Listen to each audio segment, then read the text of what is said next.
And Bob, I want to finish up on your story. Here you were, an elder, an overseer. You were just about everything you could do. You're putting in 1,000 hours, knocking on doors a year.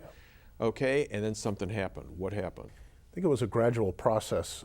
As an elder, I began to realize that we weren't really raising up spiritual people. We were really raising up organizational worker bees. And I really had a heart for the people. I still love them. I go to where they take coffee break just so they see me from time to time. And I also realized that as an elder, a lot of the training I was getting was more geared toward supporting and defending the Watchtower Society.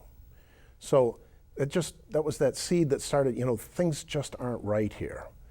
Then I was online. This would have been 1993. Ran into some ex-witnesses online whom I really shouldn't have been talking to.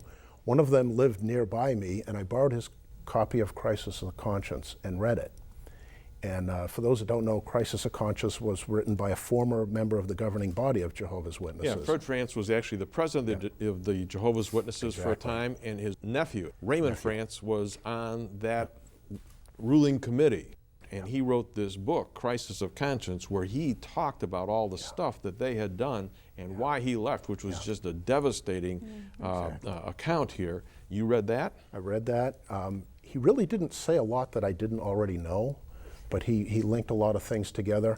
And I was really kind of disappointed in the book because I'd been taught, and I had taught, that apostate writings are full of vitriolic hatred. And that was totally missing from that book. But at that point, I knew that I was on my journey out. How long did it take you to come out? From the time that I read the book until the time I really came to Christ, it was 5 years. And as you started thinking about Jesus, what was the big thing that changed your mind from Jesus being just a man, and at first he was the Archangel Michael, and then he, Michael the Archangel disappeared and Jesus was created, and then when Jesus was done, you had the spirit being that was created at the end, and Jesus never was God. What changed your mind about Jesus? Well, again, that was a gradual process.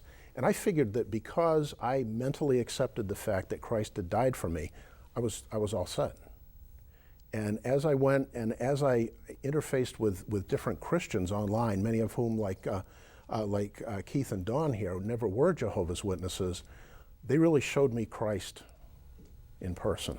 A personal relationship with Christ. That, and they just showed me they were Christ in the flesh. They were supportive, they were non-condemning. I don't know what I would have done without them.